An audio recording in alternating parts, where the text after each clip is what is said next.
Thanks for tuning into this episode of the Human Performance Outliers podcast with Zach Bitter. A few details about this podcast before we get started. Details about this podcast episode and more can be found at zachbitter.com. My website is where you can find all details about the podcast, including episode notes, links, timestamps, and a full transcript. You can also find my social media channels and newsletter sign up there. If you want to support the show and also gain access to an intro and ad-free audio version of every episode, as well as early release, consider joining the show Patreon page. You can also access my coaching services, which include my virtual group coaching package, products that I use, my Amazon storefront, which highlights a wide range of training and racing items that I use. Please consider sharing episodes you like on social media, liking, commenting, and writing a review. It really goes a long way in reaching new listeners. As a way to thank listeners who engage, I am raffling a 30-minute consultation with me every month for anyone who shares, leaves comments, and reviews the podcast. Just remember to tag me or send an email to hpopodcast@gmail.com to let me know if I'm not already tagged so I can add you to the raffle.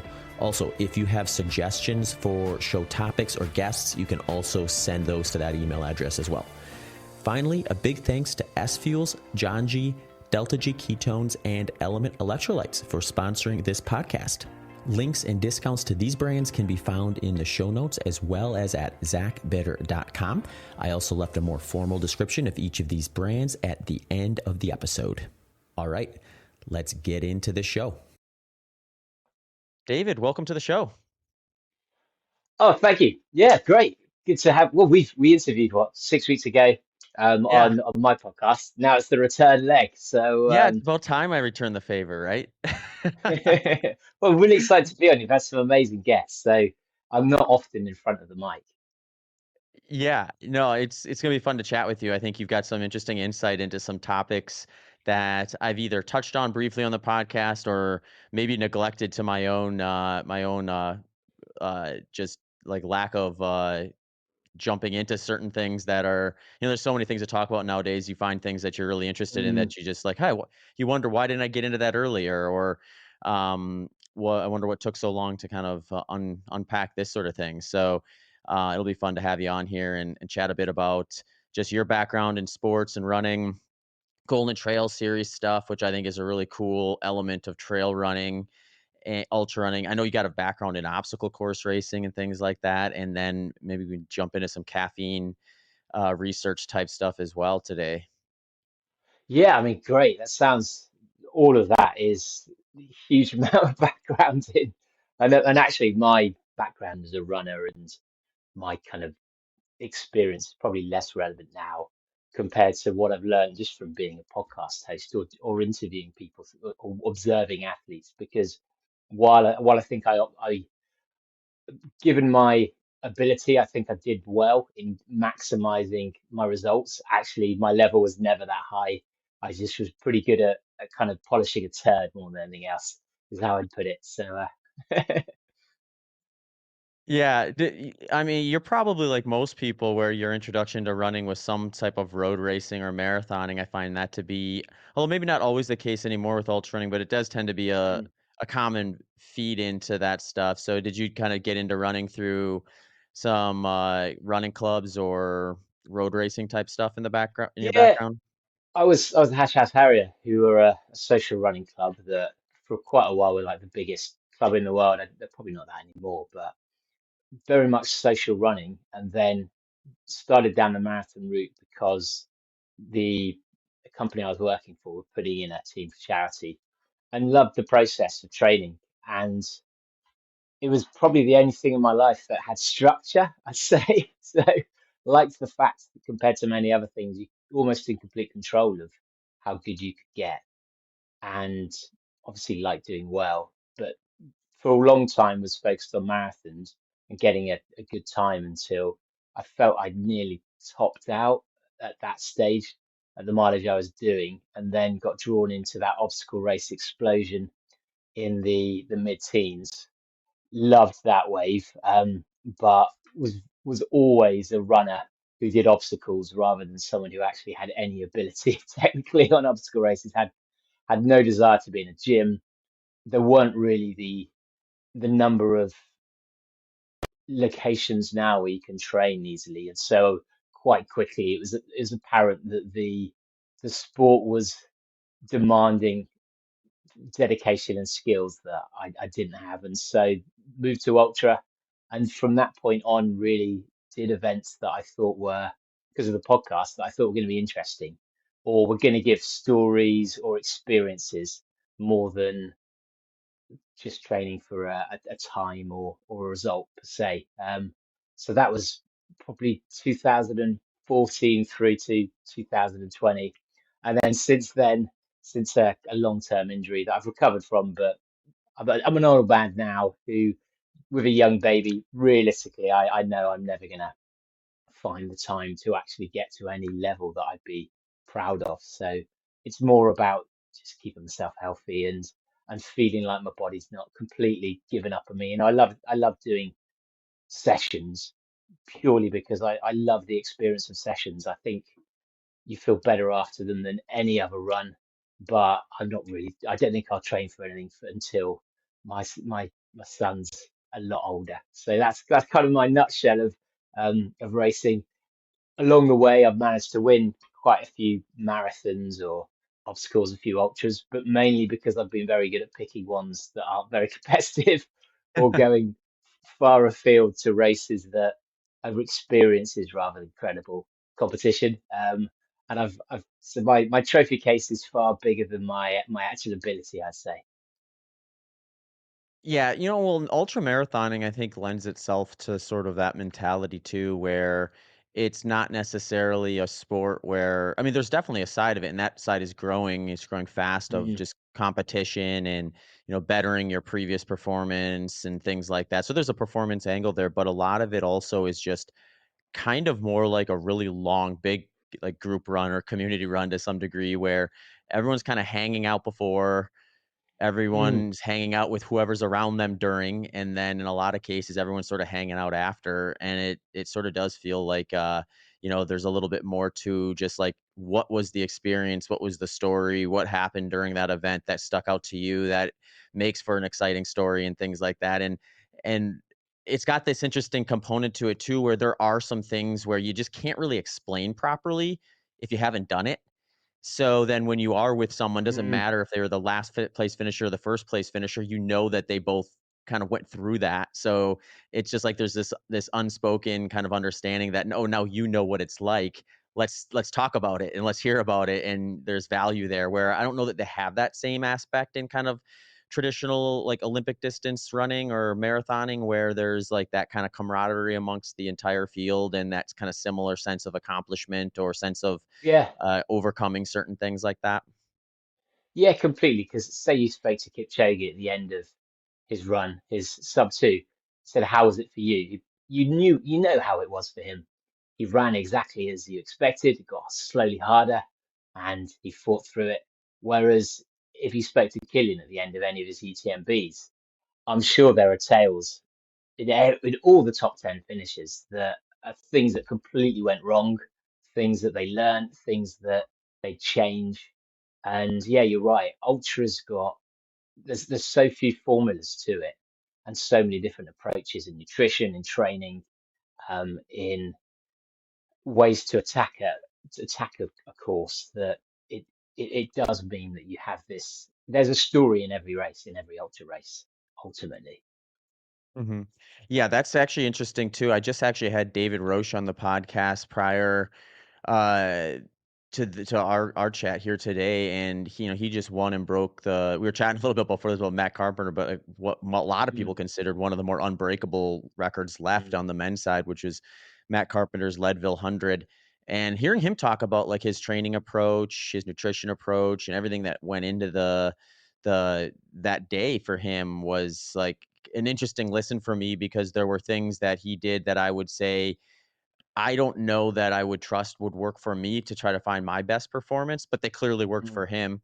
And I know from coaching that they do clearly work for other people. And I think that's one thing I've learned the most as an ultra marathon running coach is it's okay to have a philosophy. It's okay to have like beliefs and really firm starting points. But eventually you're going to run into somebody who, for whatever reason, you need to deviate from that, from their own kind Mm. of experiences out there, or you just end up banging your head up against the wall. And I think one thing that ultra running offers, and I don't know that this is just because of the wide range of distances, which in and themselves are going to require different approaches, but even with specific distances or durations, if you want to say it that way, I find some, like you said, some kind of like wider windows of just like what can be done to maximize your experience or get you from that finish line or to that finish line at the end of the day. And maybe this is something that gets narrowed over time with more research and more participation and things like that. But when I compare it to, like, the marathon or any Olympic distance, it seems like that channel of success is traveled through a much narrower path for most people relative to ultra running. Yeah, and even because we interviewed Connie in March or similar time, and she was talking about her nutrition strategy, and she can nail it in one race, and the next race, none of it works. Yeah. And this is, you look at her performances, and it seems to be so consistent that you almost think that she must be on top of all these areas. But she was saying how she'll come into she was doing a 200 mile and just came into the aid station, just wanted to eat tacos and suddenly wants Coke, or and that's the element that we're so far because even for nutrition at ultras, it feels like your mind plays a large part of it, and that doesn't happen in other aspects. It's all physical, and so that means that even if the science starts to figure out elements of it, actually, it's never going to know how to train the brain to want something at a certain time, or no longer dislike a flavor, or associate an element of something with a terrible time in a race and therefore reject it. And that's why I think ultras are so incredible. Although having said that, on Mr. Golden Trail now, where I find ultras amazing as experiences and storytellers, but to watch not so good because you don't necessarily understand anything that's going on when you watch an ultra, even if everything behind the facade is going wrong. Mhm. Yeah, and that's actually an interesting topic in and of itself too, because I think now that we're getting a little bit better. I mean, UTMB probably was the big catalyst to this, where they sort of were ahead of the rest of the sport in terms of how they Mm, broadcasted.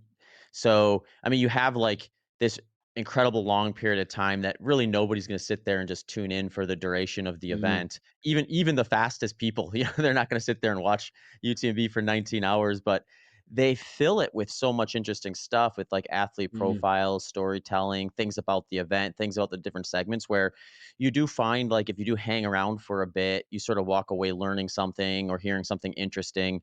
And that I think really helps kind of advance the sport a little bit from the olden days where it was just like you kind of had to have a basic understanding to know like, oh, so and so's in fifth place now, and I just saw that on my Twitter feed. And but you don't really know what to do with that yeah. information. What does it even mean, or is it even important to you versus something else? Or you have like enough downtime between, you know, Jim Walmsley making a move in the canyon or Killian making a move at UTMB or something like that to talk about like a profiled runner who's not in the top. That's maybe a little more relatable to the average viewer. And I think that side of the sport is something that if we see kind of continue to develop, it's just like this long stream of content that can get either repurposed into shorter packages or just entertained through side quests essentially throughout the entirety of the event. And that I think does make it a little more approachable to the degree where in the past when I would talk to people like, how'd you get into ultra running? Like, oh, well, I had a friend who was doing it and I crewed them and I thought, wow, Mm, that looks really interesting. Maybe I'll try it. Now it's kind of, you can get that experience, but you can also say, oh, I was like watching the UTV live stream and I saw like so and so story and it was like, that's incredible. Maybe I could do it if they could do it. And it's just an interesting time. yeah, I mean, it's always hard to know the impact of live for, I think, especially internet live, where you have to go and search for it. It doesn't appear in your feed that easily. Because, as you say, like one UTMB is two series of Game of Thrones. Just think how much change in a whole series of Game of Thrones. Like that is a huge amount of drama.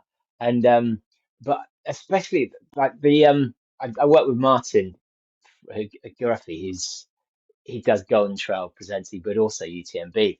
And I'm amazed that some of the UTMB races he'll commentate by himself. And you think, how do you do that? I mean, even like racing's for 20 hours, 24 hours is difficult, but at least there's a base rate of just simplicity of movement. Whereas having to talk for 20 hours and to keep an audience engaged where often not much is actually happening, and particularly it's hard to track the different places outside of the top kind of 5 or 10. I think that's one of the challenges with the sport is it seems to be driven by participation mostly, and people learn a love for it because they appreciate just how fast and how hard what people like Killian and Courtney are doing. But how do you then bring people into the sport without them having to experience it? Because actually, if you're having to experience 50K as your routine, that's quite a big bar to get past to then find the love to a sport. And as obstacles go, I mean, other than maybe horse riding, where you have to learn to ride a horse, there aren't many others where it's it it that barrier to entry is substantial. Yeah. Yeah, that's definitely an interesting component to it. And I think it may lead into some of the topics we're going to talk about today, too, which is just the Golden Trail series and maybe what that has to offer. I always did find it interesting coming from a background of like, high school and college. I ran track and cross country, which, introduces you quite well to some of the shorter endurance events. And then, like, if you're going to kind of go along like the more traditional running, like like the traditional running trajectory, you're kind of find yourself doing a marathon eventually, it seemed. But there's a lot of spots where it's kind of like, oh, I'm kind of interested in seeing how fast I can run a 5K or a 10K or Mm, a half marathon, and things that I find that like are these like distraction points.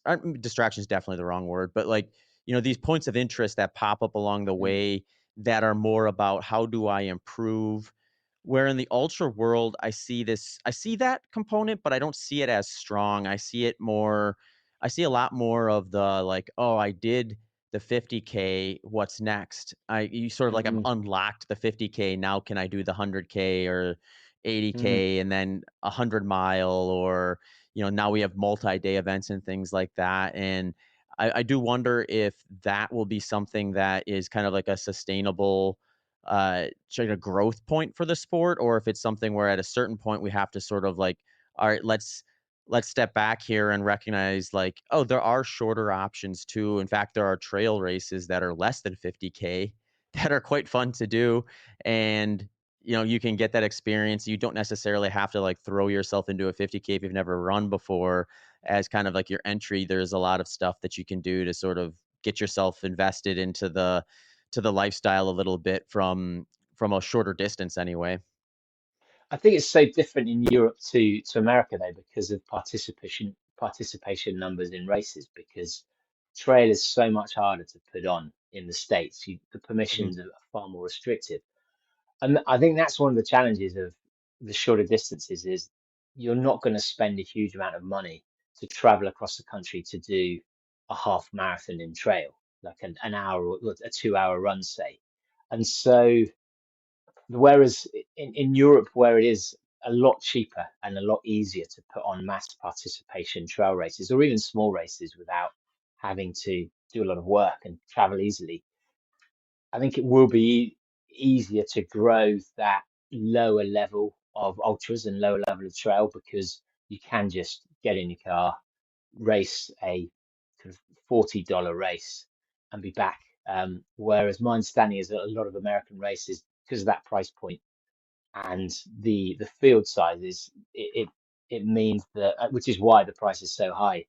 You almost need to feel like it's a an epic achievement to be satisfied with with that as a weekend or to commit your money to it. And so I think that does drive you up to the next distance because see the more epic, almost the more value for money you get. Yeah, that's a really good point. I do. There are a few race organizations like that I'm aware of now that they've gotten big enough where they sort of started out Mm, as ultra marathon organizations, but have started plugging in like 5K, 10K, half marathon, marathon mm, distances because they already have the structure there. So they're like, we mm, don't really have to get any more permits to do this. We don't really need to have additional aid stations, maybe a couple, mm, volunteers and things. Isn't It's not a huge leap to add those to it since the structure's already there, and they get people to go to them, but they do tend to be more local people. It's not people coming from mm, out of state to do the 10K or the half marathon usually. And I think that's probably a good way to sort of here in the States. It's like you said, this is probably a geographical thing from a cultural standpoint mm, to some degree, where, for ultra running in the United States, it may be that those shorter distance add ins are like ways to build kind of the local community around that area a little bit from people who are going to jump into those and then eventually get them some exposure to some of the longer events if they stick around long enough to watch us slow people finish. mm. Yeah, yeah, yeah. And can maybe decide, oh, maybe I'll try one of those one day, and then who knows where they end up. But we're seeing in the UK in particular, there's almost a decimation of our races at the moment, where road races are becoming increasingly expensive and hard to get permissions for. And Mm, so the there used to be a plethora of every town would have a 5K, a 10K, maybe a half marathon, often run by the local club, and those have all folded. We've seen, even in the southwest of England, I think there's 27 different races folded in the last year. And the challenge now seems to be, even though the sport seems to have grown massively, the new people coming into running seem to be more interested in a social community rather than races. But also because, I guess, because the UTMB has been sucking up so many race participants. But if you're going to do something like um, the our UK one is the Snowdon UTMB race, and it's such a big race, such a hard race that if you're signed up to it, as thousands have, you're going to need to be spending your time traveling out there to get to know the course. It's serious training, and so there aren't enough volunteers, and there aren't enough extra weekends for people to then do their local races, their smaller races, and so it seems strange where trail running seems to be stronger than ever in some data points, but actually we're having a complete collapse of our race organizers and even really strong community organizations where you think this is shielded from changes in economics or external factors because it's got the participation levels are so engaged and the volunteers are so almost drenched in the cult of this community. But even some of them have been going out of business, and that's almost this this contradiction in the sport is as it's been growing in some ways because of the growth of UTMB, it's been sucking in all the participants, and so it it's a very strong sport, but a really like damaged race community. yeah, that's interesting. Are you seeing that like people who are training for some of those more like higher bar events to try to prepare for just due to logistics and terrain and things like that? Are they spending their time so they're spending their time training versus going to some of these local races? Is there a culture for like training camps that are popping up then for those events that are more course specific? I just think I don't know, to be honest. The only I've seen training camps, but they tend to be just because of people I know, like Damien Hall and people that are putting their own training camps on as ways Yeah. to that because there's been a growth in coaches, which I think is primarily driven through influencers on Instagram, where it's a good way to monetize a following. But also now that we've reached the point of a lot of athletes in the sport are at the level of semi-professional because contracts have got better, prize money has got better as well, but it's still not quite enough to support many athletes. Even if you look at UTMB, you win UTMB, you've got 20,000, not bad. you live in Norway, you're going to be taxed on that. John Albon wins UTMB, not taking much home from that, and this is the biggest race in the world. So we've seen more of a growth in coaching, and that then has, I think, created these training weekends as ways to layer something on top of that. But there doesn't seem to be a huge number, and that's where in the communities themselves, we've seen a huge growth in social communities run out of breweries or run out of cafes, or meet because this person who's an influencer has now formed their own run club and everyone goes along and it's a safe haven, or it's a dating hub. So we've got lots of those. And then we've got people in ultras who tend to train by themselves, it seems. The UK has a huge number of running clubs who are, they tend to focus more on road and your marathons, your cross country, your 5Ks. But it's not really left much space for the trail races that aren't destination races. People seem to be happy to sign up to an epic challenge that they can focus on as their bucket list for the year, and talk about down the pub and everyone thinks incredible, but far less likely to go and run a marathon in the New Forest, or go and do a race that no one's heard of that maybe is equally as hard, or actually could have far better provisions and like an amazing community, amazing aid stations, great atmosphere, but because it hasn't got the kudos around some of the bigger ones, like in the UK, it would be things like Lakes in a Day, you've got your South Downs Way, you've got your Arc of Nutrition, and so those are the ones that are suddenly falling away because there's just not the interest in it, and even they're struggling with to get volunteers to, because they're the vast majority of them are kind of community run. Hmm. Yeah, it's an interesting theme. I think like the storytelling or the pub bragging rights or the water cooler at work bragging Mm, rights type of a side of things. I had a buddy who was like we would joke around about this because he was like I think he was like a 13:55K guy, like very fast, but he's yeah. not going to the Olympics. He's not going to make a living off running Mm, 5Ks. Even though like he can run the 5K faster than pretty much everyone on the planet, minus the mm, very best in the world. And it's like, yeah, he's like, if I went to work and one of my coworkers came back from the weekend for running 100 miler, finishing somewhere in the middle of the back of the pack, and they have this buckle, they'd go and they'd say, "Oh, I just ran this 100 miler over the weekend." Everyone would be like, "Wow, that's insane! They're like, you're next level." And he could say, "Oh, I just ran a 13:55K," and no one would even know what that meant. yeah, completely. And It's like, and poor the guy. person who's done the person who's got the buckle maybe trained a few times a week and rocked up, and Right. Yeah. hasn't dedicated any of their life to it. Yeah, it's and that's the huge difference actually between North America and the UK, is that you've got this unbelievable collegiate system of the ability to just pump out so many fast track runners who can do 5Ks, and then it seems to just vanish. And Mhm. unless you're, as you say, a pro, or you somehow find ultra running, there doesn't seem to be a home for you. Whereas in the UK, no one runs at school or university, and you then have these running clubs that emerge almost when you've injured yourself playing a different sport, or you've started to put on weight, and then people get into running that way. So there's a very different way into running, and that then means we've got very different experiences of what we're looking for from our races and our communities. But yeah, and if you're that that sub 14 5K guy, it's what do you do with your time? Because you could try and win some half marathons maybe, but you haven't really got a community to, because part of it is kudos, but actually part of it is having a friendship group that can enjoy in your passion.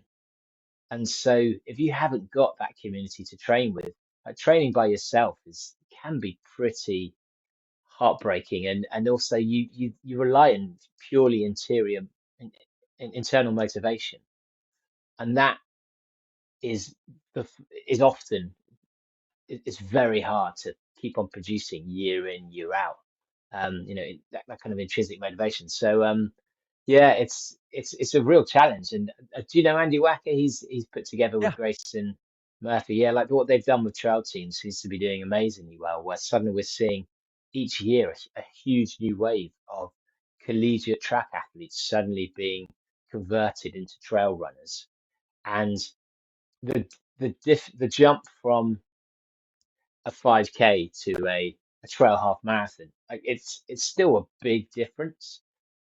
But actually the mileage people are doing to be a good 5K runner is enough mileage to get you in the zone for doing a good half. You just need to learn a bit of trail and a bit of hills. And we're seeing people like Arnie Gibson, who she's just come off the back of a 1500-meter season, ran a 4:08, and then within 3 weeks has transitioned to doing Sierra Zanao 31K race where she came seventh, eighth, which blows my mind because the race was almost as long as her weekly training mileage. But if you've got that speed and that background of running year in year out, it is easier to do. And so I think we're going to see in America, because of things like the Trail Team and the rise of these middle distance trail races in terms of sponsorship profile, that actually your friend who's that track athlete, if they wanted to, could find a route into it, into trail running without having to suddenly run UTMB. Mhm. Yeah. Yeah, that is a big bar to get into too, because even if you look at somebody who's like top tier enough in the marathon to maybe make a career of it, at least in the moment. Mm, And, they could jump over and in theory just dominate some of these longer ultras if you look at just their mm, fitness relative to what we've typically seen in the ultra running sport. But it's like they sort of have to make their name through a big race to some degree in order to get mm, themselves into that. So like it's something where it's like if you're someone who's say you're like a 212 marathoner or something like this, so you're sort of on the outside looking in, you maybe have some partnerships, but it's probably not something where you're gonna be, like, retiring off of for sure. mm, I mean, you've got the fitness to win most ultra marathons, and if you get the skill set, probably do quite well at some of these big 100 milers. But do mm, you invest the year or 2 years to really get there and find yourself on the podium to the degree where some brand picks you up and says, "Okay, now you're an ultra marathon runner. Now we wanna brand you that way, and now we're gonna pay for that."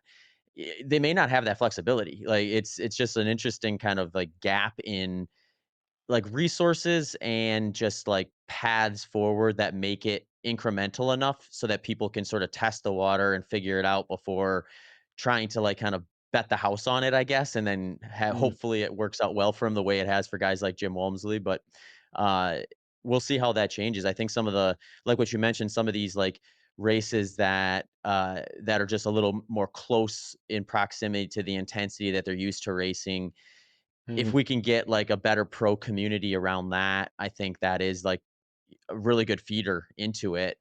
And you find yourself, it's almost like here in the United States, we did have this big gap, like we were talking about before, where you'd have all these great collegiate runners finishing. mm, And unless they were identified as like an Olympic hopeful, which was a super small percentage of them, they're kind of left with nothing. And most of these folks were like, they're college graduates. So they're actually looking to start a career. And it's like, do I take this like 15K shoe sponsorship and like, a yeah. part-time job at a shoe store in order to chase this dream when I also have this, degree in something that's going to pay me like a reasonable amount of money?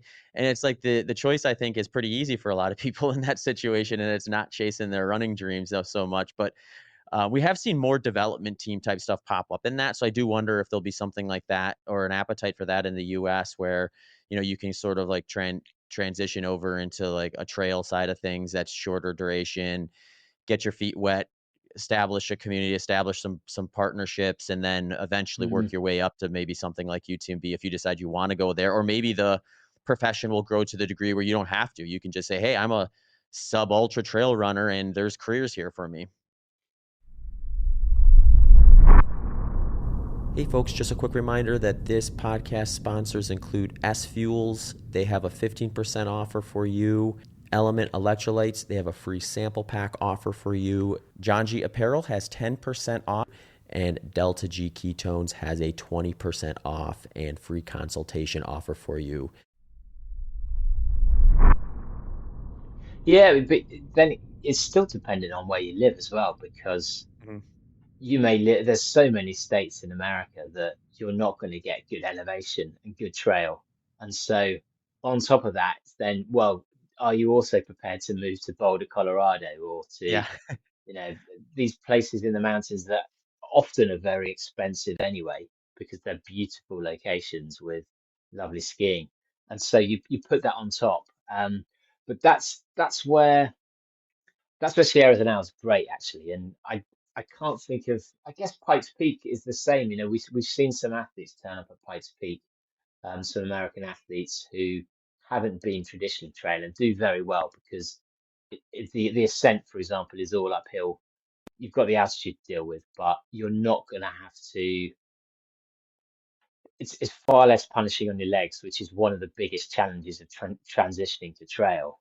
And so that's where, almost, if there was a governing body, you'd want to try and focus these big races, create these big races that are seen as the poster boys that allow for that transition. Because Sierra's an hour, we call it, where road meets trail, because a marathon runner could come and potentially run well, and while they may not win it, we saw Josh Fats, from Kenya this year.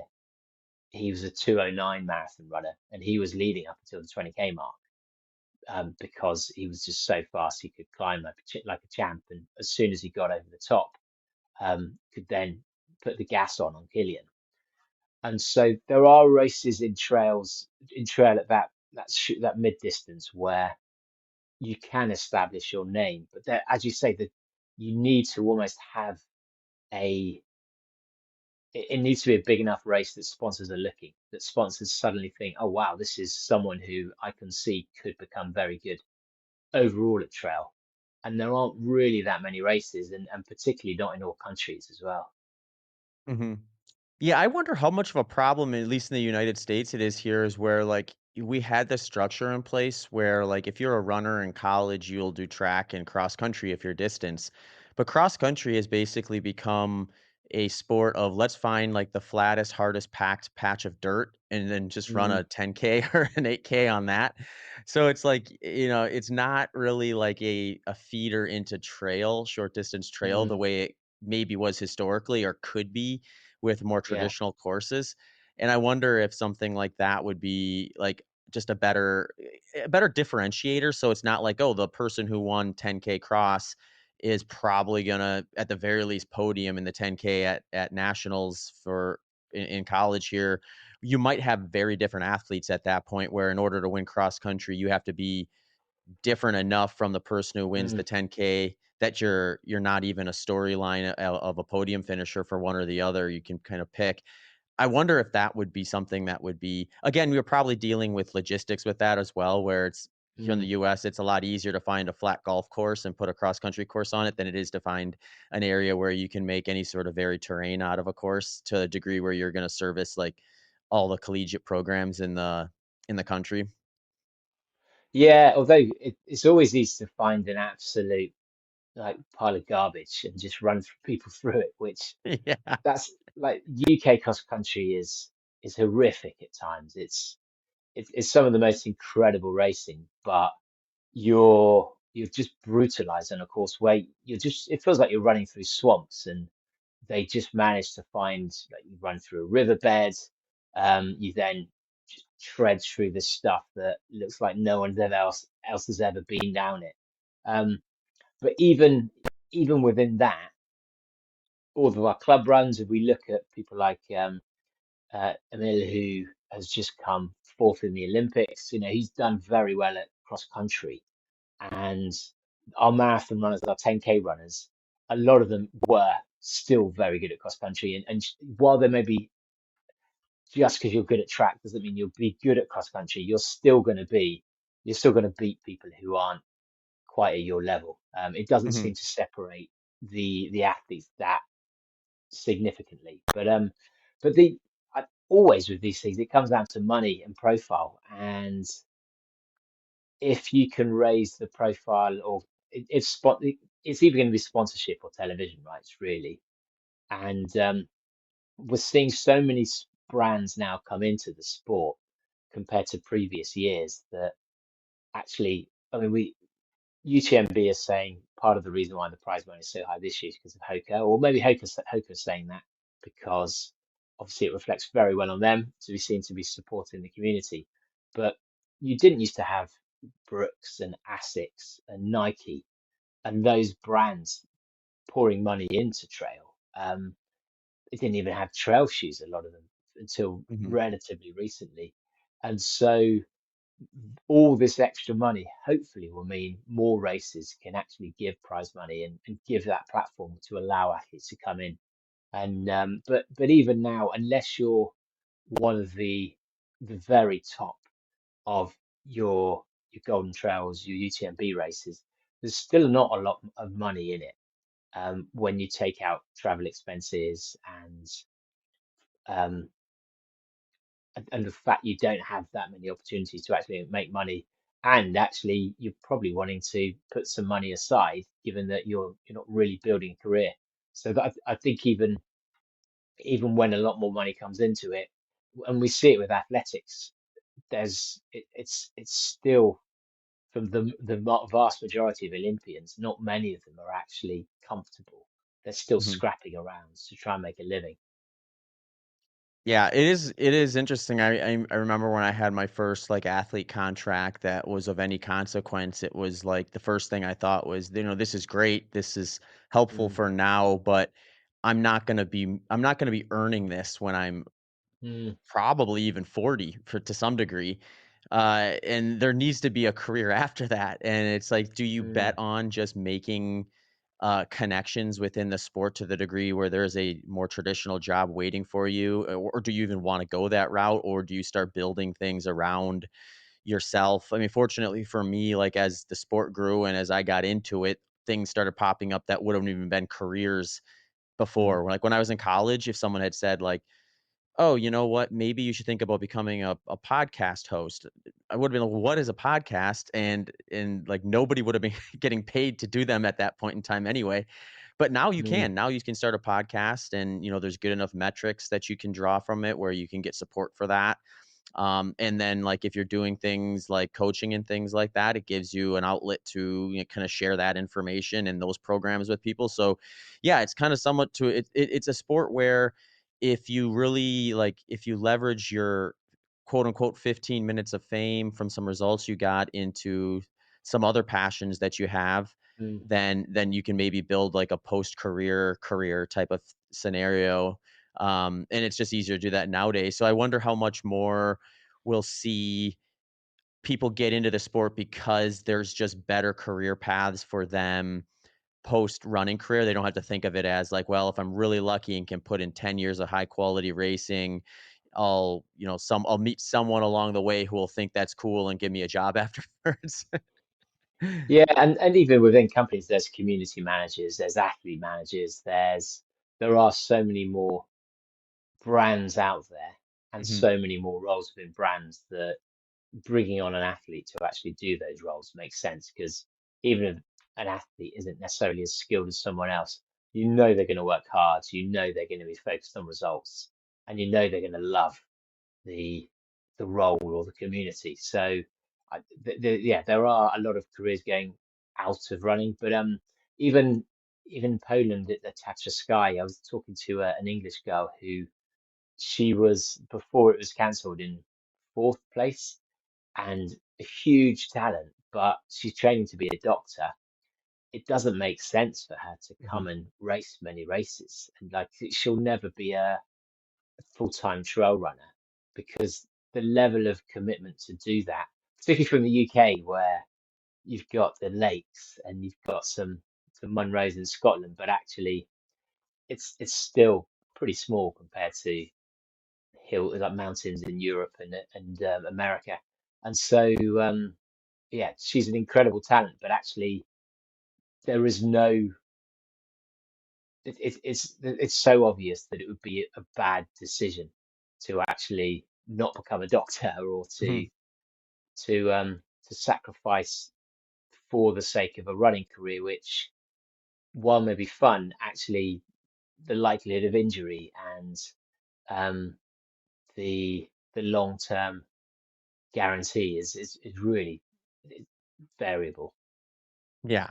Yeah, there's a lot more predictability within her path as a doctor, Mm, both financially and from a development standpoint. It's been, like, drawn out over and over again, whereas, like, we're mm, still new enough with ultra running too, whereas, like, we just don't have a lot of retired ultra runners that are, in a spot where there's, like, you can see, like, "Oh, this is what the person did from the beginning to mm. the end to where they officially retired, and that's what I could expect if I do it." We're still sort of inventing a lot of that on the way as the sport evolves, I find, and it's interesting, really fun to see kind of what happens. But I did want to get into some specifics around Golden Trail because I Yeah. think this is like a really interesting piece to the sport that I know I haven't talked about a whole lot, and here in the United States, it gets a lot less attention than maybe some of the other races do. So maybe for some of the listeners that are kind of more like that, want to share with us a little bit. What are the kind of the specifics of Golden Trail? So yes, so the concept behind the Golden Trail is to bind together all of the best trail races in the world, the most exciting, the most prestigious, the ones with the most heritage, at the kind of half marathon to marathon distance, with the intent of creating a series to crown a world champion, but actually to create a televised product that can grow the sport. So the 2 hour window is seen as the perfect time. So say you did Mont Blanc Marathon, you could join halfway through the race and we do a catch up. But I guess the big difference between it and ultra, other than obviously the difference is that the distance, sorry, is that seeing a battle in the shorter distance races is so much more exciting. When you see Killian at UTMB run down the off Mont Blanc, it's impressive to see how he runs, but it's not that exciting because he's still not going flat out. Whereas if you have a half marathon and people are properly locked in battles and having to, rather than rely on just slowly pulling away because of better nutrition or being less tired, actually having to make moves and attack and to use their skills and deploy their talents at different times, it makes it so much more exciting to watch. So the whole ethos behind it has been trying to create something that's the most viewable form of trail running. And I think we're getting pretty good at creating that. Some of the races now they're trying to change to have loops to force different terrains, to force different battles. But we've seen Sierra the now was won by 4 seconds, where Killian was leading. He got overtaken by Josfat. He then overtook Josfat. Then Philemon came from behind, overtook it. Like, it's proper battles where you're you're seeing athletes on the edge, um, and on the edges, in they can fall at any time or completely blow up. Whereas in ultra, it tends to be more athletes will slowly fade away. Um, so that's what they've created, and it keeps on changing each year slightly. It went to Asia for the first time this year. We've always had 2 races from North America, and then 4 races in Europe. And the idea is that athletes can, in theory, do one trip to either Asia or Europe or America to get their 2 races, do their home races, and then have enough to qualify for the final. And that's been going since 2019. I've been on board since 2020, and yeah, it's amazing to watch because they spend a lot of money on camera crew. They have film crew throughout the race who are filming it live with camera runners or gold medal Olympic mountain bikers, genuinely, that will follow the lead men and women. And so you're always seeing what the race is, and you can really get into the heart of what it's like to run at that pace. Yeah. Yeah, that's interesting because I think, like, one of the more I remember, like, specifically, there was a video once that popped up. It was the North Face 50 mile, championship event in San Francisco, which was billed as one of the more competitive 50 milers on the trail side of things in the country. And one year, Zach Miller and Hayden Hawks had this like down to the wire battle where they finished within 2 minutes of one another. Were just like gutting it out back and forth all day long, basically. And Jamil Curry just followed them on the trail for a while with like a GoPro and pulled out Mm, maybe like 15 to 20 minutes of just like raw footage of these guys going back and forth in the heat of the battle. And he put it up on YouTube and the thing just exploded. And it was just like, oh yeah, we actually haven't seen that yet. Like we've seen updates. We're like, oh, well, Zach Miller came through mile 38 and then Hayden Hawks came mm, in 2 minutes after. And that was the extent of it until you see the finish line, which at that point, even a 2 minute gap looks big because like you just see one guy cross and you wait a little bit, you see another guy cross. But yeah. when you actually see them out there, pushing, sweating, passing, and just like moving through this, making decisions and stuff like in live time, you get that kind of excitement, that adrenaline as the spectator. And I remember seeing that, I'm thinking like, man, if we could get to the point where this is something you can actually get on camera, Mm. it's gonna really generate a lot of interest. So yeah, like you said, you get like mountain bikers out there, or probably drones now following these guys, catching some of that stuff. Now it's not even just, oh, let's wait for the YouTube clip to see how this actually played out. It could even be something where it's like, let's actually watch this happen as it's happening, and then see the finish happen within seconds of one another. Yeah, and you're seeing some like unbelievable performances and proper battles. Just thinking of Mont Blanc, the Remy Bonnet and Elisina Lazoui from Morocco, they were locked in battle, and Remy is one of the, if not the best climber in the world. And they were going back and forth, and you could see they were trying to figure out how to shake the other one off. And they ended up running up this ski slope where Remy was looking at his watch, and he said to me afterwards, he always knew he'd be able to drop out Hussein on the climb, and then he kept on trying to do it, and he couldn't, and he was climbing at 2,000 meters per hour. So if you think of a VK, being a 30-minute VK is insanely quick. To be doing that in the middle of a marathon towards the end at altitude is like insane. And then suddenly Ellison breaks and drops him on some of the technical descent, and the camera's having to like swoop to go with them. And we saw a similar thing with the women's where we had five women together. And whenever they went down, Judith Weider, 5 times world orienteering champion, would lead at the front, and suddenly you've got like Sophia Lockley, Olympic skier, trying to just hang on her coattails.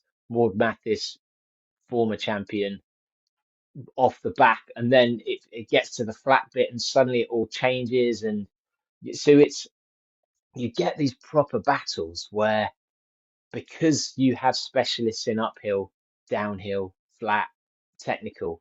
Um, each race is almost a series of different chapters that suddenly the race twists because now your technical person comes in, your technical skill comes in, or it's the downhill that this person's not so good, and so yeah, it's the the footage of it is crazy, and it's still improving as well because while we try and link it all up, actually you don't always get the live stream perfect, and you can't film every section of the race, and so you get the battles at the front, but there's so many battles throughout that top 10, and instead of an ultra where the gaps seem to get bigger and bigger and bigger, in something like a half marathon and marathon, things like race pace is and race management is so important that you're seeing changes all the way through the field right up into the line.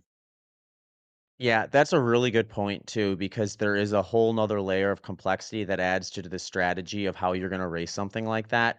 And I Mm, remember, I think it might have been, it was a marathon. It might have been the Olympics actually, not this year, but the year prior, where uh, Kipchoge was at a spot in the race where he made a move, and like mm, afterwards, it was like, well, he made the move because he knew he was going to push up to the point where this is all the faster that I know I should go. And at that point in time, he knew he had won because anyone who comes with him at that point isn't going to be able to sustain that. And they're going to Mm, probably blow up because he did early enough in the race where no one was going to bounce back after that. So it's like, unless someone is just like, this unknown, he probably had a like, a breakdown of everyone in the mm, field and where their abilities were at for the most part. But like, he kind of knew, like, it was just like, that was mm. that. Whereas you have a scenario like you described where, you might be that much stronger than someone else on the climb. And therefore you say, okay, here's where I'm going to burn some matches because this is my strength. But if you're the other person, if you're the technical descender who's maybe not quite as good as climbing, you probably see that and like, all right, well, I got to let them go here because if I burn a match here on one of my weaker spots, it's going to cost me on my strength. And then, you get to the spot where you should be able to make up that ground. You don't have anything left because you burnt yourself up doing too much when you shouldn't have. So it just adds like that really interesting layer of complexity where the strengths and weaknesses are going to be such in a lot of cases where you're not going to have all of them. You're not going to be the best at every Yeah, aspect of that route. and even not quite as much as cycling, but if you're going down a technical descent and you're following someone who's incredibly technically gifted, it becomes easier for you because you can follow their line and they're doing all the work, having to choose the foot placement, deciding if the trail's going left, going right, what the shortcut is. But you can sit back sometimes and not quite control it, but you're expending less energy, but you might also be able to cut the corners because you suddenly see they've gone wide and actually the trail now cuts in. And so depending on your strategy, you may work as a team where we've seen, for example, Remy and Elisine in last year's final were working together when Patrick Kippenjena, who's the world VK champion, world climbing champion, he was leading, and so they were working together where Elisine would tuck in on the ups, and then on the downs, Remy would tuck in behind, and so it does change quite a lot what happens, but because it becomes increasingly hard to run very fast downhill once your legs are gone. When you have races where there could be two big climbs, two big descents, you can't commit too much early because if you tenderize your legs, you just can no longer attack. And so you're right. You're right. Like choosing when to expend your matches is part of it, but also trying to draw people into expending their matches at the wrong time or getting them to suffer at the wrong moment could then have an implication later on in the race. And so we're suddenly seeing all these different race strategies coming in. There's proper tactics, and it means it's so much harder to predict who is going to win. Going to Sierras now, we suspected Killian was going to win, but in the women's, it could have been one of six runners, Mm-hmm. and actually it was a complete unknown who turned up, who won the whole thing. Just crazy. Yeah. It's like the men's 1500 at the Olympics this year, where it's like if you run that Mm. race 10 times over, you have a different winner every time, probably. It's that level of Yeah. excitement, it sounds like. That's cool. Yeah, exactly. I mean, that's a really good analysis, isn't it? Because you've got your sprinters, you've got your people who are happy to sit behind, and do you go off on a time trial early and try and make everyone suffer? Because no one really wants to do that, but that might be your only chance of winning. Hmm. Yeah. Yeah, it's fascinating stuff. So how many events are there in the Golden Trail series now? So this year there's 8 races, and there's a final in Switzerland. Although the Polish race was cancelled because of thunderstorms and lightning storms. So you at the beginning of the season you were having to finish eighth to qualify for the final. Your eight highest scoring, but now they changed the rules, so only three count towards that final. So it's quite hard to build the season out because you're aware that everyone wants to do, or what a lot of people want to do, a race at UTMB. So we'll see a lot of Golden Trail people do an OCC, maybe a CCC, and so the challenge is how to make a series that there are some races in the calendar that everyone wants to do, like a Zagama or a Mont Blanc or a Pikes Peak, but you can't necessarily do have them all and offer enough opportunities so that if an athlete comes from America, they want to do Sierras now. So then you need a race either with either side that's not a marathon, so they can do two races in a kind of a 10-day stint. So part of the challenge of building out the number of races is how to balance the distances and group them to make it have less environmental impact, but actually for athletes mean that they can meet the number of races needed without it becoming a complete logistical nightmare or a training nightmare for them. Yeah. Yeah, that's an interesting component too, because you have that crossover too. I mean, Killian's probably the best example of this, where he might do the UTMB 100 mile and also be Mm-hmm. participating in something like a Golden Trail race that's shorter duration. So, yeah, you want to make that. You don't want to ruin the storyline by having athletes come in gassed because you put the key events too close to some other big marquee event that is going to pull from that field to some degree. So there's a lot of logistics and I'm sure on the planning side of that.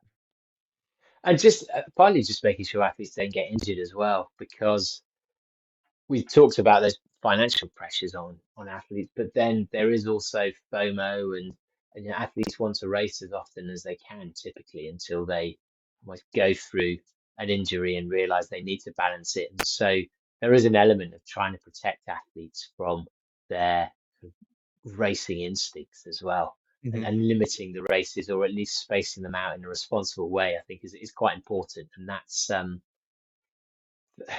next season with the World Championships as well. Again, all the races will have to change because we won't want to clash with that. We won't want to clash with UTMB weekend a week. And so suddenly the balance of races is going to be very hard to achieve without putting too much strain on athletes, because yeah, it's so easy for athletes to overdo it and get injured. And that's that's I think the biggest limitation on our sport at the moment is keeping athletes healthy. Yeah. Yeah, and when you're running a series like that too, it's like you would hate to have, one of the one of the storyline athletes kind of get out and then all of a sudden get hurt and not be there for the I mean, you're gonna have that level you're gonna have some risk with that no matter what. But yeah, minimizing Mm. that I would imagine is pretty high priority. Yeah, and what often happens is you'll have an athlete come along who, because if you run one race and come top 10, you then get all expenses paid to the next race. And so it is launching people's careers, and people are becoming full-time athletes off the back of it. But we quite often see it in the second season when athletes are now going full-time. That's actually when they pick up injuries, because the extra time actually they tend to spend it training harder rather than resting more. And it's super hard to balance at the shorter distances where speed's so much more important. Lightness is does help you climb faster. And so we're seeing a lot of injuries of athletes who are either overtraining or underfueling. And when you're racing that many races and you've got intensive training still, it's very hard to find the balance of that. And quite often it's that step to becoming professional that gives people the freedom to actually damage themselves. And so that's that's probably the biggest challenge for athletes, is how to find the balance in across your training to ensure that you're able to improve your performance, what your ambitions want, without actually risking it all by being constantly injured. Yeah, that's a really good point. Yeah. Yeah, when you find yourself with more time as an athlete, to some degree, you have to be mindful of, well, Mm, I achieved this level of success to become I already achieved a level of success to even have the opportunity to be a professional athlete. So you were already doing a lot of things right. So then it's like you removed a hurdle, but what do you mm, put in place to there that's going to be productive at that point in your career, probably looking for like smaller levers to pull and then continuing the things you were doing already versus trying to double down on some of the levers like, more training hours and things like that, which is always tempting. I'll definitely say mm. that. Yeah, especially because typically the athletes will be younger who come through Golden Mhm, Trail, because it is the shorter distances. And so if we think of the greats in the ultra distances, they do tend to be more experienced athletes and have been around for years, or have taken longer to achieve success. Whereas we will have people in their kind of early and mid 20s who haven't had those years and years of kind of base training, but also education in the sport as well. And so mhm, it's a lot easier to to make mistakes when you haven't had that years of experience. Yeah. Yeah, there could be a gap in education, and it could also be a gap in just learning from their own mistakes where, yeah, you get Mm. someone who's been around for a while and doing these longer ultras, good chance they've already made some mistakes that they said, "Well, better never do that again." Whereas if you're a little younger, you may be on the front end of that Mm. still and needing to be mindful of it. But even Killian now, because he said at the last two press conferences we've had on the tour that he's in the form of his life, and it's partly been because he's now so consumed by work and family that Mhm. he's had to cut back on his training, and that's forced him to actually analyze which sessions are most important for him to do. And so he's now finding that cutting back on his total volume has allowed him to actually improve his performance. And so it's a shame he's not doing UTMB this year. Not well, not to my knowledge, because we saw at Sierra de now it's his second highest ever ITRA score, and he beat his own course record in insane heat. He is in the shape of his life. And so if someone has experienced this, is Killian, who's what, 36, is now only finding out that he could have trained better for his first 18 years of being a pro, and he's only finding that out because it's been forced upon him by circumstances. It just shows how much there is to learn for all of us. Mhm. Yeah, yeah, it's interesting. I think there is something to be said about filling some of that extra time with Mm, something that is meaningful to you, so it doesn't feel like it's a stress that's keeping you from doing what you want to do, where it's almost mm, like I'm sure Killian's this way with his children and his family, where it's like that's something that's just as important or more important to him than, any race results he's ever had. So for him to some degree is like, yeah, sacrificing that 8-hour session out in the mountains to be able to spend time with my family is a worthwhile trade. So he's not going to bed at night thinking or like regretting that decision the way he mm, might if he just was like had all this time available to him and he decided to take it a little easier. So I do think there is like this challenge for athletes to kind of find this like balance in life where you want to have enough going on that you're not always narrowly focused on the mm. task at hand. You have these like worthwhile distractions, things that keep you from overreaching, things that keep you from overthinking, from stressing, from inducing yourself with additional anxiety, things that are going to be counterproductive to your results.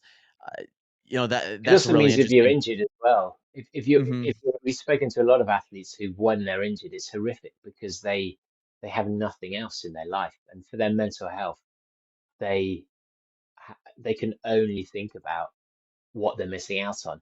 And so I think just to be rounded individuals for lifelong health, you need to have a greater purpose, a secondary purpose, a different purpose, rather than just your training focus, so that when we get injured, because ultimately we do all get injured, even the people who never Yeah. get injured. You're just not old enough yet that all your issues haven't quite built up enough so you've got that injury.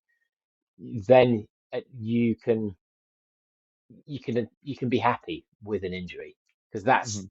even more challenging, because when you're not happy with an injury, that's when you rush back, and that's when you overdo your training back, or you are more likely to damage yourself in that speed to return than if you've got more of a balance in your life. I'm excited to announce that I launched a new group coaching option. So, to go along with my personalized one on one coaching options and my pre made plans that I have on my website at zachbitter.com, this year I'm starting a group of online endurance runners who want to work with me in a slightly different model. So, if you're interested in checking that out, just head to my website at zachbitter.com. Go to the coaching tab. From there, you'll be directed to the team coaching option, and you can sign up for that and get onboarded to join the group.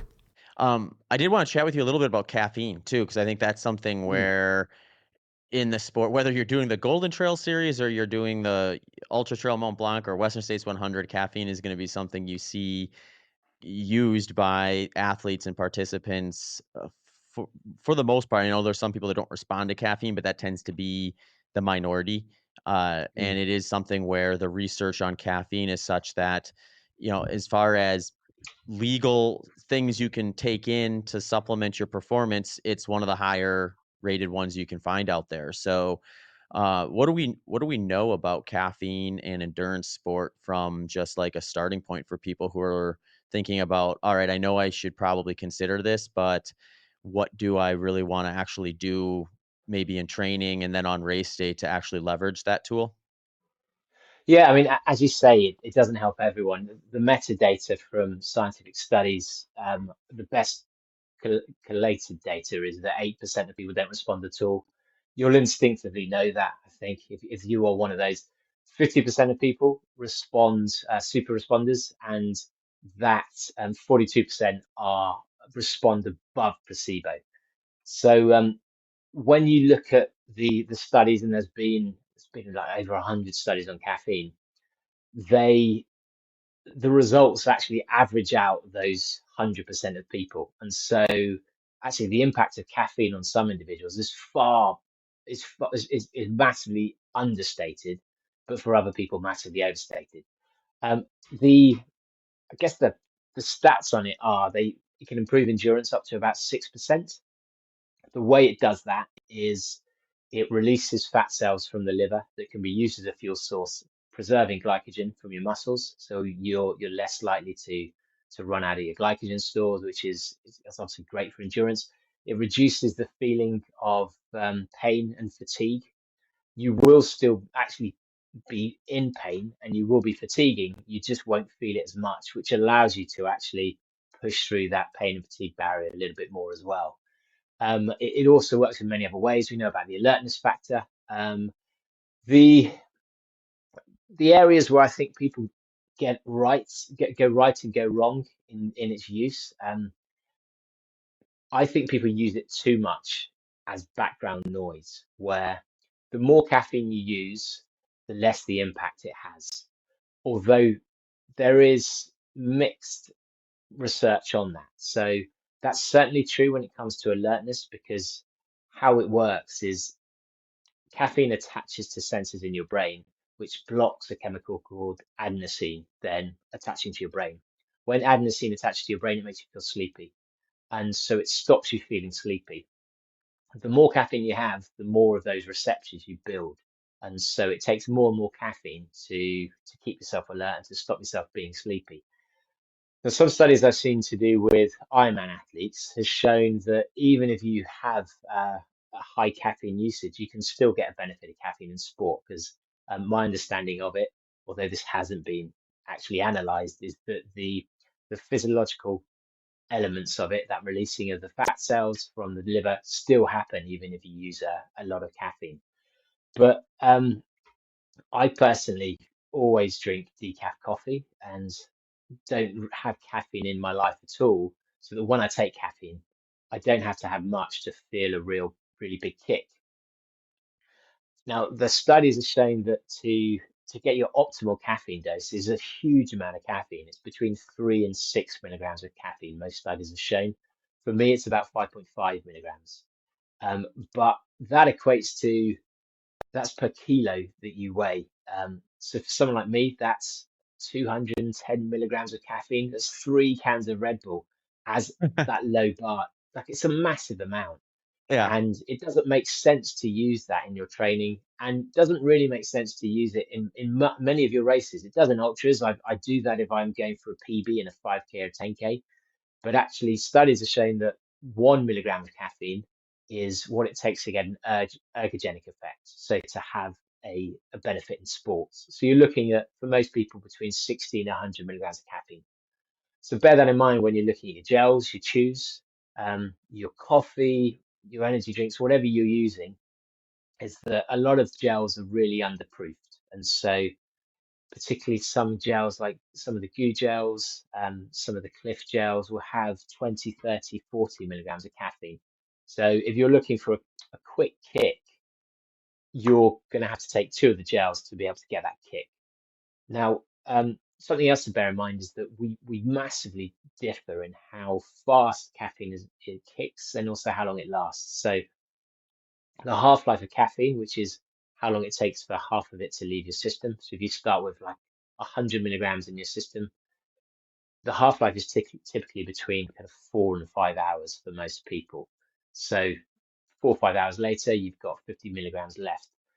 That again, though, that's data based off those different groups of individuals. You have 10% of people, 8% that don't respond at all. You have 50% super responders, and also it's muddled by other elements as well. And so if you smoke, for example, it halves the half-life of caffeine. So actually, the impact you have of caffeine is concentrated and reduced. Should have said also, it peaks in your blood for around 45 minutes to an hour. So if you're doing sport, you'll typically get about 45 minutes worth of feeling like you're absolutely on fire. You've got a rocket up your butt. So knowing all of this in things like ultra running is quite important because you want to time your peak for the time you think you need it, but also to extend it for as long as possible. And so I've found, and there are no studies on repeat doses of caffeine, which is frustrating because actually there isn't a scientifically backed opinion of how you should approach it. But I've always found with athletes we've worked with, and my own personal experience, that you need to keep on increasing the dose of caffeine in your system to be able to actually extend the period of that peak. The peaks need to keep on getting higher. So when I was running a race like Comrades Ultramarathon 90K, I started with 50 milligram of caffeine. There's like half a caffeine bullet. Then my next dose I took when I was starting to feel a bit tired again. I had a one chew, adding 100 milligrams, so suddenly the total in my system's more. I had my next chew within 45 minutes, so actually the total amount, even though it was the same level of dose, because I had one more chew, that because it was less than an hour, the total in my system was higher. And so you need to keep on increasing. So the longer the race, either the later you start your caffeine dose, or the more you have to just keep on increasing that dose level. One thing that hasn't been researched that I suspect could be possible is having a low dose of caffeine, kind of 30, 40 milligrams over an extended time. You may still be able to see some of the fat mobilization without necessarily feeling that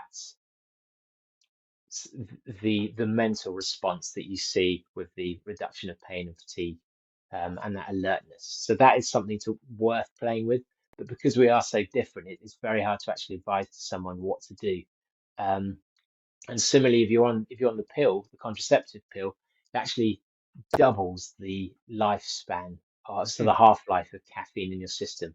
So if you are someone on the pill, you probably won't want to take caffeine at night if you know it can keep you up, because it's more likely to keep you up unless you're a fast metabolizer, at which point it might not have any effect whatsoever. But I generally say to people, think about who you are as an individual and whether you like to attack a race by having caffeine early so that you can then schedule it and know that you're going to be maintaining your pace, or if you're someone who actually likes to respond and when you feel tired, use it. Because if you're someone who wants to be responsive, using something like a caffeine gel, that takes longer to be absorbed in your system. So anything you swallow typically takes around 25 minutes, 15 to 25 minutes to start to kick, and 45, 55 minutes to peak. If you have something that's sublingual, like a chew or a strip, they'll start to kick in 5 to 15 minutes and peak from 25 minutes. And so if you're during a race, if you're trying to use caffeine responsibly when you're tired, it's better to use something like a chew or a strip. If you're actually planning on having regular caffeine, then you can use gels because the fact it takes longer to absorb won't be as much of an issue. I guess those are the main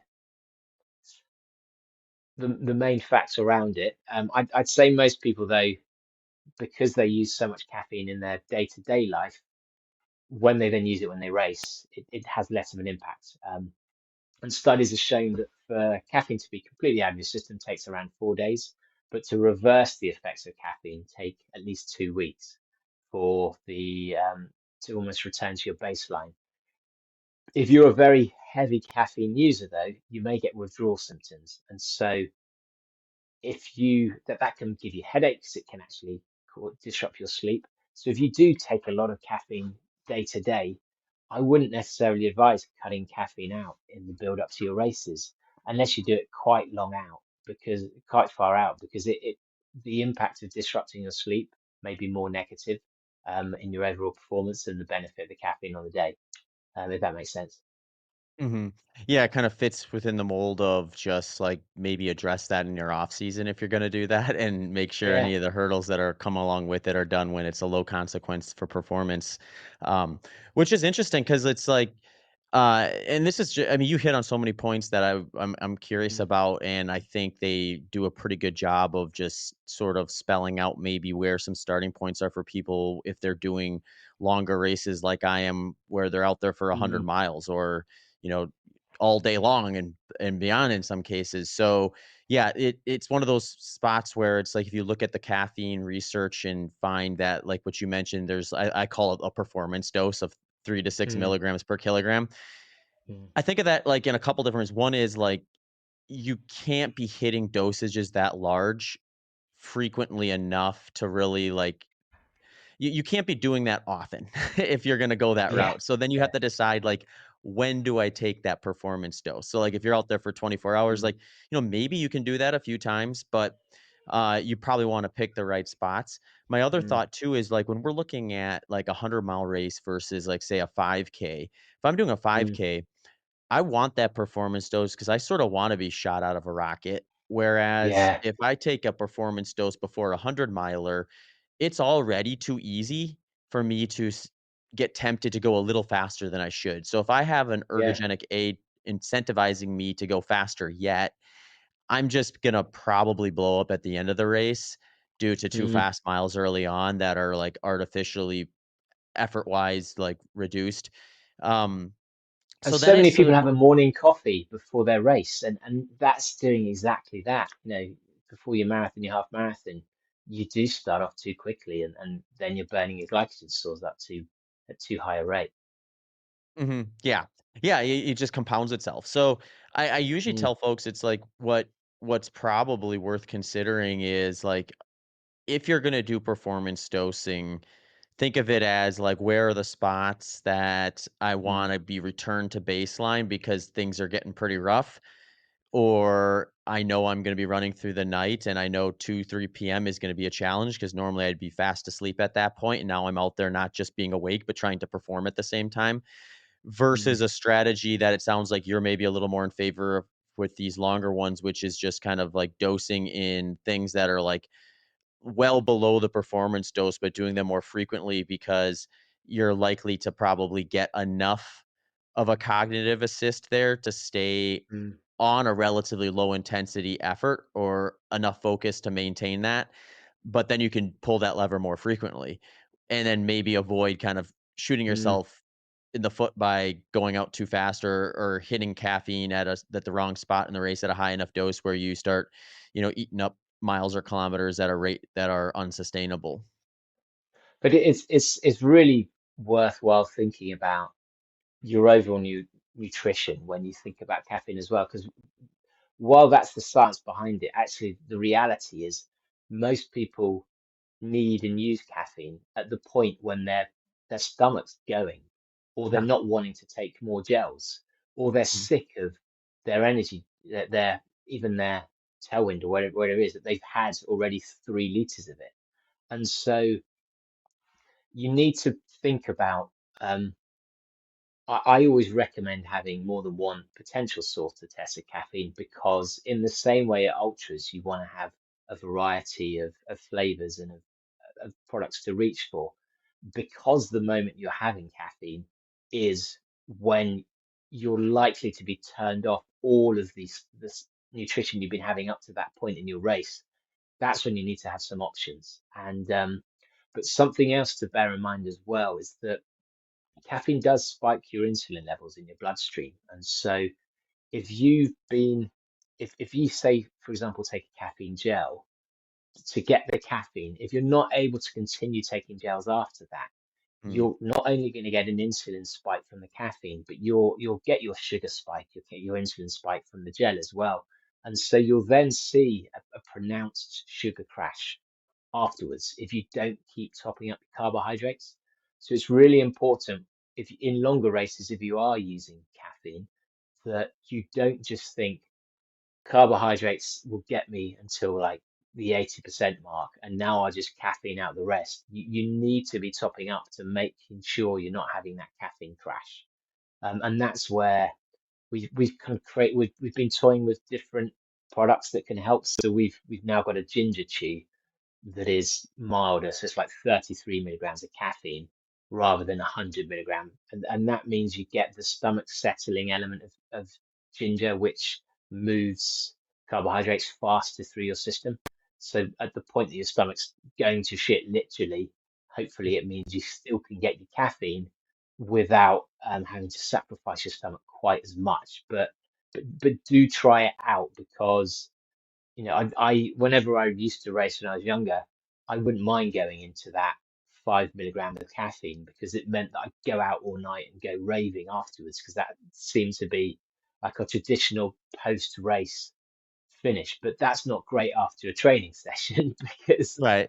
you need to sleep. But also think about how to deploy it in your training as well. And I find that most people, because they associate nutrition almost with the race itself, because you don't use carbohydrates typically in your training because you don't need it. You will do in your longer run potentially, but then people neglect caffeine because they link caffeine to caffeine gels or caffeine to energy chews with caffeine in.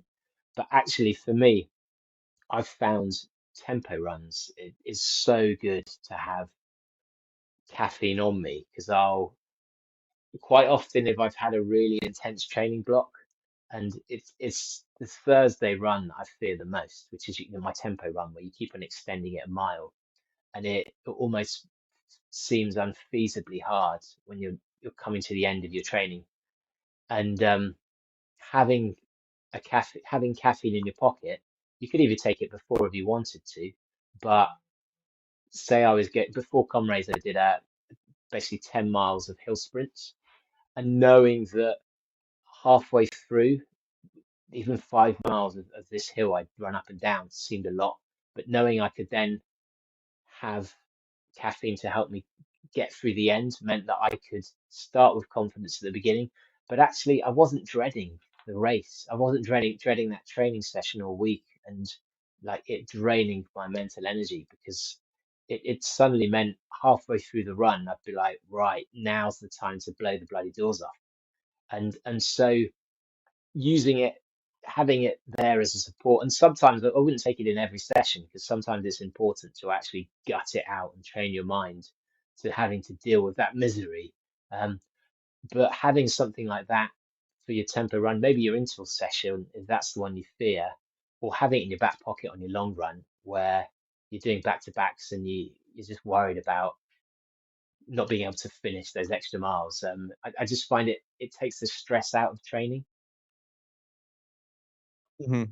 Yeah, no, those are some excellent points. I'm the same way. If I'm doing speed work, that's usually when I'll get a little more strategic about caffeine timing and things like that Mm, before some of those sessions. And it's also like if we go back over to like lower intensity long run stuff, mm, there's debate about like how to structure long runs in ultra marathon running, where it's like, do we do these ultra long runs? And I find that mm, like my personal opinion on that is like it's probably not something you really need or want to be doing year round to the degree where your mm. weekends are dedicated to these like half day to full day training outings, because you probably will still from tomorrow and have a real reduced quality in the Mm, later stages of that, where now you're taking quality off. We're kind of getting into the Killian experiment a little bit here, I guess.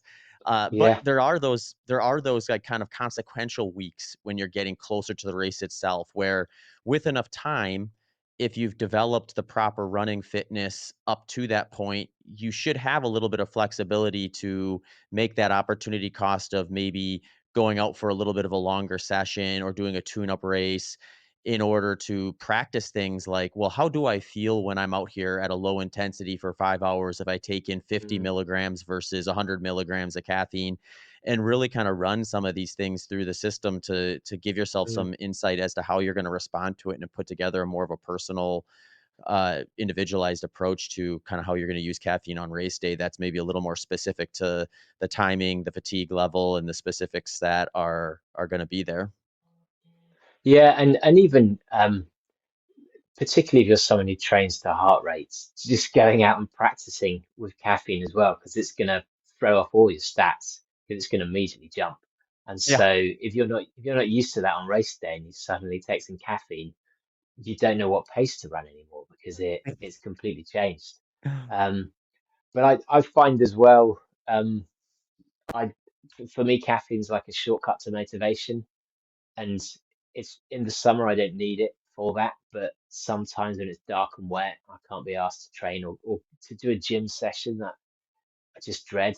Um, it's it's easier than having to motivate myself is just get some caffeine, and that could be a cup of coffee or whatever it may be, and then you know, that gives me that boost to suddenly think, yeah, come on, let's go and do this session. So but that's where cutting out caffeine in your life is useful because it means you can take some and get that feeling of energy to motivate you without it necessarily you've taken so much during the day that it then impacts on your sleep. Mhm. Excellent. Well, David, this has been an awesome chat. I've definitely learned a lot about just some of the trail racing that you got going on over there for Golden Series. And just been a fun chat about running in general and then obviously caffeine too. So appreciate you taking some time to chat with me today. Oh, thanks for having me on. And what's your next race out of interest? What are you lining up?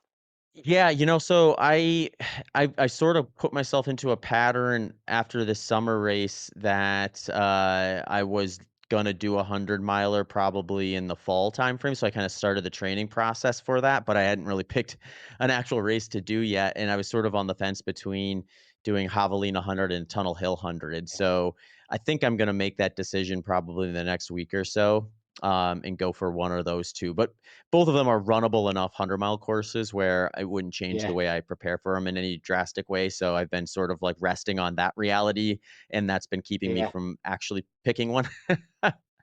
yeah. You almost need well, listener, if you've got a motivation for why Zach should pick one race you're going to or the other, hold up something shiny to make his decision for him. Yeah, that's true. We could do a poll. Should I do, and then see which one comes out ahead, and then just go for that one. So, Or even um, like suggest the best post-race food that's available locally, because that's there you something go. that pretty Yeah, motivating, right? There's some great nacho yes. stand or something. That's a good. I'm thinking about this the wrong way. I should be looking at the post-race food venue more than anything here. Exactly. Get you to that finish line. Yeah, no doubt. What you got anything coming up, David? No.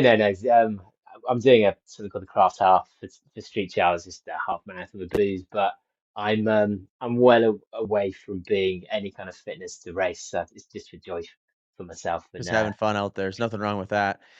yeah, exactly. Awesome. Well, where can the listeners find you, David? I know you're on the Bad Boy Running podcast. I've been on a couple times. You guys do an awesome job over there. But where else on social media can people find you? Websites, that sort of stuff? To be honest, that's about it because I don't really share anything on socials myself. Caffeine Bullet does some I do more fun things with them, but um, even the podcast doesn't put much out on socials. So, but it tends to be more stories about running rather than how to run faster because those days are behind us. Awesome. Well, the stories are great. I'm here for the stories. So if the listeners want to dive into some fun running stories, they should head over and check that out. I'll put a link in the show Amazing. notes as well. Well, thanks so much for having me on. Right on, David. Take care. Cheers. That Here are some discounts and promos for HPO sponsors. S Fuels, if you're interested in right fuel at right time approach, check out their second generation products that just launched. You can get a 15% discount by heading to their site. Also, if you want to try a free sample pack for the cost of shipping, there is a link in the show notes and on the episode landing page that will get you access to that. Otherwise, head over to sfuelsgolonger.com. Janji Apparel has 10% off with promo code BITTER10. Janji makes some great training apparel. I use it in the gym and on runs.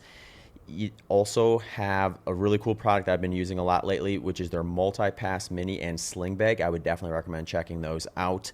Element Electrolytes has a free sample pack with a purchase of their product and a satisfaction guarantee, which just means if you don't like it, you get your money back, no questions asked. You don't even have to return the product. They also just launched a new product called Sparkle, which is a 16-ounce carbonated can with the element flavors in it. This one's great. I've been using it in my long runs recently. Delta G Ketones has 20% off with promo code BITTER20, and they also offer a free consultation to help you better understand how their product would maybe fit your lifestyle and figure out what protocol would be best with that. So head over to deltagketones.com to check out their products and access that discount. Thanks for tuning into this episode of the Human Performance Outliers podcast with Zach Bitter.